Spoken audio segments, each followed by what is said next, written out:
বিনিময়ে আমাকে মুক্তি দেওয়া হয়। স্বামীকে আটকে রেখে স্ত্রীকে ধর্ষণ শুনে মনে হতে পারে একদল বিকৃত মস্তিষ্কধারী মানুষের ঘটানো কোনো ধর্ষণের ঘটনা, তবে বিষয়টি এমন না। এর থেকেও অমানবিক ধর্ষণের অভিযোগ উঠেছে র্যাব 11 এর সাবেক কমান্ডারের বিরুদ্ধে। মানে আমার স্ত্রীকে একরকম আলেপ হত্যা করছে, শুধু ধর্ষণের কারণে হত্যা করছে। র্যাব 11 এর সাবেক কমান্ডার আলেপ উদ্দিন ঢাকা নারায়ণগঞ্জ অঞ্চলে জঙ্গি নাটক সাজানোর মাস্টারমাইন্ড ছিলেন তিনি। তারই অংশ হিসেবে জঙ্গি নাটক সাজিয়ে ভুক্তভোগী এই ব্যক্তিকে ধরে নিয়ে গুম করে রাখেন র্যাবের সাবেকেই কর্মকর্তা। পরবর্তীতে ঘটনাক্রমে ভুক্তভোগীর স্ত্রীকে একাধিকবার ধর্ষণ করে আলেপ উদ্দিন। নাম পরিচয় গোপন রাখার শর্তে এই ভুক্তভোগী কথা বলেছেন আমাদের সঙ্গে, জানিয়েছেন কিভাবে তাকে বাড়ি থেকে তুলে নিয়ে দেশবাসীর সামনে জঙ্গি হিসেবে উপস্থাপন করেছেন আলেপ উদ্দিন। লোহা কোথায়, কিতাব কোথায়, হ্যাঁ, তারপরে বিভিন্ন নাম বলতেছে যে তারা কোথায়, আমি তাদেরকে চিনি না, এইসব টার্মের সাথে আমি পরিচিত না। 2015 সালের 30 মে ঢাকার নিজ বাসা থেকে আটক করা হয় তাকে।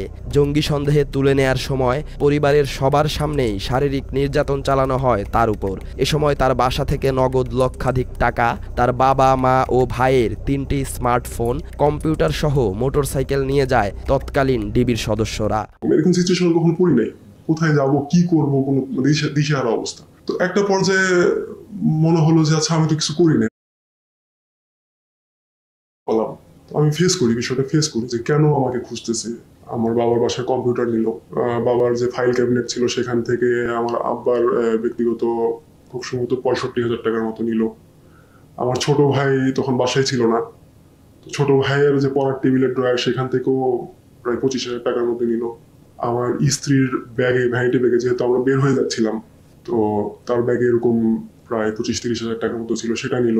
আমার কাছে 2টা স্মার্টফোন, আমার আব্বার একটা স্মার্টফোন, আমার ওয়াইফের একটা স্মার্টফোন, এগুলো নিল, যেগুলোর কোনোটাই তারা পরবর্তীতে রিকভারিতে দেখায় নাই। বেলা 11টায় তাকে আটক করার সময় তার বাসা থেকে বোমা সদৃশ্য কোনো বস্তু পায়নি আইন শৃঙ্খলা বাহিনী। তবে ডিবি কার্যালয় থেকে জিজ্ঞাসাবাদ শেষে ওই দিন বিকেলেই তার বাসায় অভিযানে যায় তারা। অভিযানের নামে শুরু হয় জঙ্গি সাজানোর নাটক। সকালবেলা তছনছ করে খুঁজেও ভুক্তভোগীর বাড়ি থেকে কিছুই পাওয়া যায়নি। তবে অবিশ্বাস্যভাবে বিকেলবেলা তার বাসার নিচ থেকে বোমা সদৃশ্য বস্তু উদ্ধার করে ডিবি কর্মকর্তারা। আমাকে ধরছিল 11টা থেকে 12টার মধ্যে, আর আমাকে নিয়ে আবার গেল বিকাল 4টার দিকে, 3:30-4টার দিকে। দিয়ে ওই বাসার গ্যারেজের এক কোণা থেকে তারা একটা কার্টুন বের করলো। ওই কার্টুনের মধ্যে নাকি কি আছে, যে এক্সপ্লোসিভ বানানোর পাউডার টাউডার। মানে দারোয়ান ছিল না, ইনস্ট্যান্ট ওখানে দারোয়ান ছিল না, দারোয়ানকে খুঁজে নিয়ে আসলো, দেখালো যে সাক্ষী হিসেবে যে এটা পাওয়া গেছে। দারোয়ান বললো যে এটা তো আমাদের এখানে ছিল না, বা আমি দেখি নাই। আমি বলছি না, এই যে ইয়া রাখছে, আমি তো রাখতে দেখি নাই। এরপর ভুক্তভোগী এই ব্যক্তিকে 8 দিন গুম রাখা হয়। গুমের পর একাধিক মিথ্যা মামলা দিয়ে 3 দফায় 28 দিনের রিমান্ডে নেওয়া হয় তাকে। নিরপরাধ ছেলের জন্য বাবা, স্বামীর জন্য স্ত্রী ও ভাইয়ের জন্য ভাই ছুটতে থাকেন এক অফিসার থেকে আরেক অফিসারের কাছে। তবে তাদের কোনো লাভ হয়নি, লাভ হয়েছে তৎকালীন ডিবি অফিসারদের। রিমান্ডে নির্যাতন না করার শর্তে স্বজনদের কাছ থেকে প্রায় 7 লাখ টাকা ঘুষ নেয় ওইসব অফিসাররা। এবং সে আমার আব্বার নাম পর্যন্ত মামলার এধারে ঢুকায় দেয়, যদিও গ্রেপ্তার করে না। মানে একটা জাস্ট আতঙ্কে রাখার জন্য। কারো কাছে 50,000, কারো কাছে 1 লাখ, কারো কাছে 3 লাখ, 5 লাখ, এরকম মানে প্রচুর টাকা তারা ওই রিমান্ডকালীন সময়ে হাতায় নিছে, যে টাকাটা দিলে আমাকে মামলা তো অলরেডি দিয়ে দিছে, মামলা আর বাড়াবে না, বা মামলাটা হালকা করবে, অথবা রিমান্ড দিবে না। 2 বছরের বেশি সময় জেল খেটে 2017 সালের এপ্রিলে মুক্তি পান তিনি। তবে জেল গেট থেকে আবারও গ্রেফতার করা হয় এবং মুচলেকা নিয়ে ছেড়ে দেয়া হয় তাকে। মুক্ত হলেও মুক্তি মেলেনি তার। 2018 সালের ফেব্রুয়ারি মাসে আবারও অন্ধকার নেমে আসে তার জীবনে। এবার তাকে না পেয়ে তার স্ত্রীকে তুলে নিয়ে যায় র্যাব সদস্যরা। 3 দিনের মাথায় আমি জানতে পারি যে ওই দিন আমাকে না পেয়ে আমার স্ত্রী এবং আমার শ্যালককে তারা তুলে নিয়ে যায়। 3 দিন আটকে রাখছিল তারা।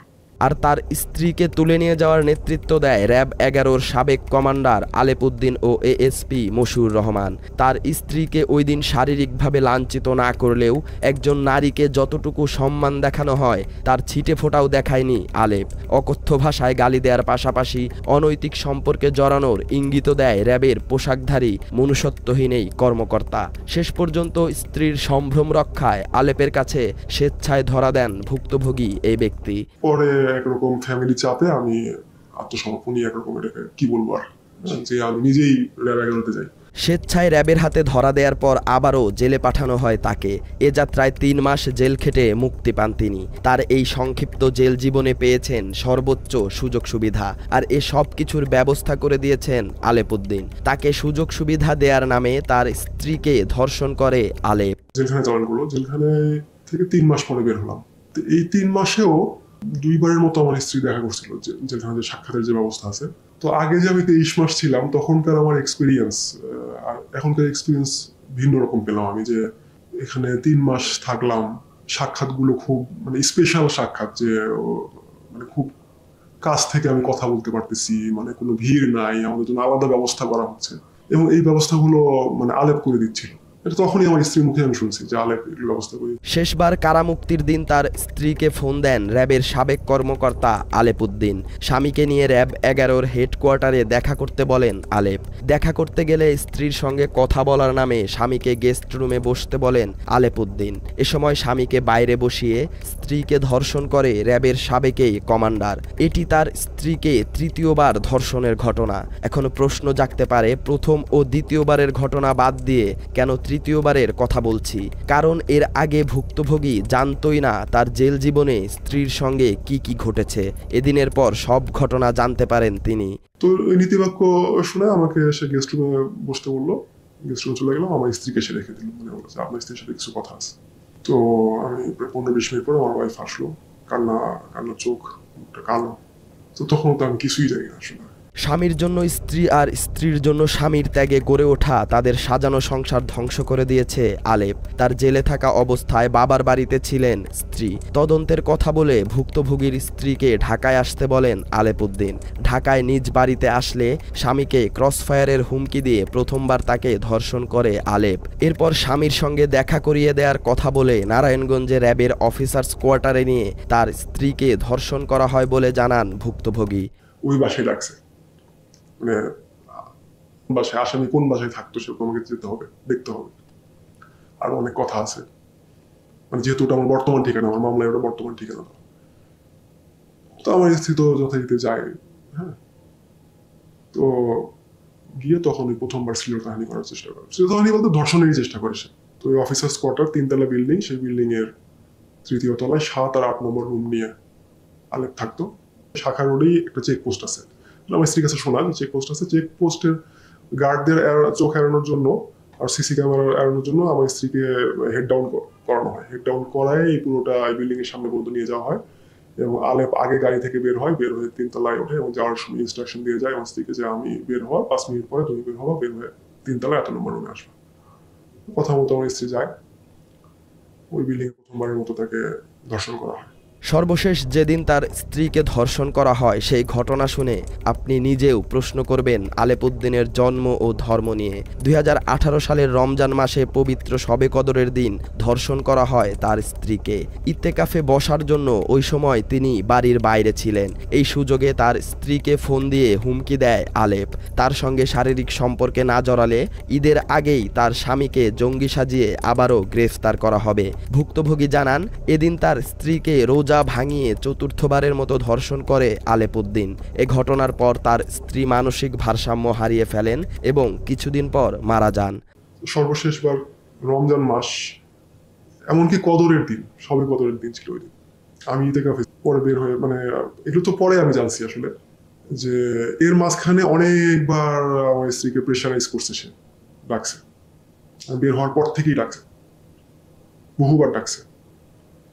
আমি যতদিন আমার স্ত্রীর সাথে ছিলাম ততদিন তো ভাই সুযোগ পাই নাই। আমি যখন ইতিকাফে গেলাম তখনও বারংবার ডাকছে, এখন তো নাই।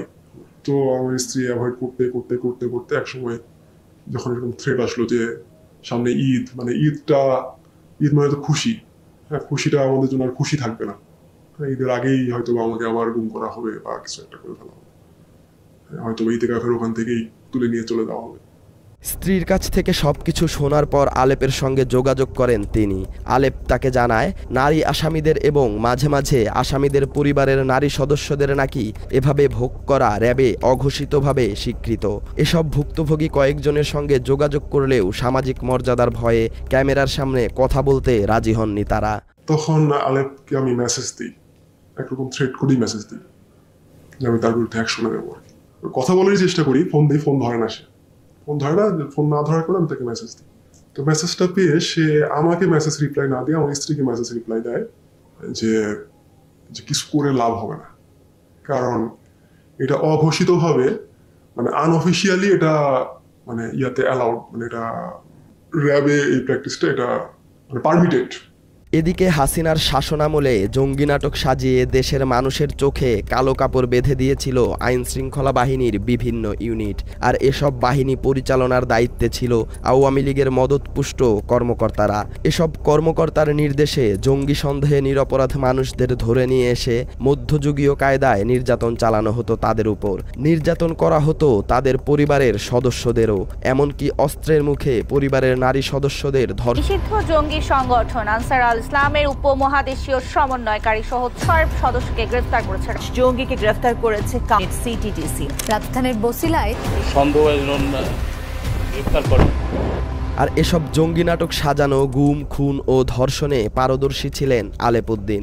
আলেপ একসময় দায়িত্ব পালন করেছেন রংপুর মেট্রোপলিটন পুলিশের অতিরিক্ত উপকমিশনার হিসেবে। সর্বশেষ ছিলেন বরিশাল রেঞ্জের অতিরিক্ত পুলিশ সুপারের দায়িত্বে। তবে জুলাই আন্দোলনের সময় ঢাকায় পুলিশের বিশেষ শাখায় নিয়ে আসা হয় আলেপ উদ্দিনকে।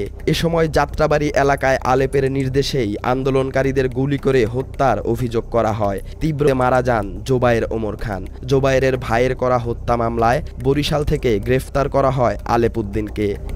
নাটক সাজানোয় পারদর্শী ও আওয়ামী লীগের মদতপুষ্ট আলেপকে একাধিকবার পুরস্কৃত করেছে হাসিনা সরকার। আলেপের মতো একজন অসৎ পুলিশ অফিসারকে 2022 সালে পুলিশের সর্বোচ্চ পদক বিপিএম ও পিপিএম পুরস্কার দেওয়ার জন্য আলাদাভাবে প্রজ্ঞাপন জারি করে স্বরাষ্ট্র মন্ত্রণালয়, যা ছিল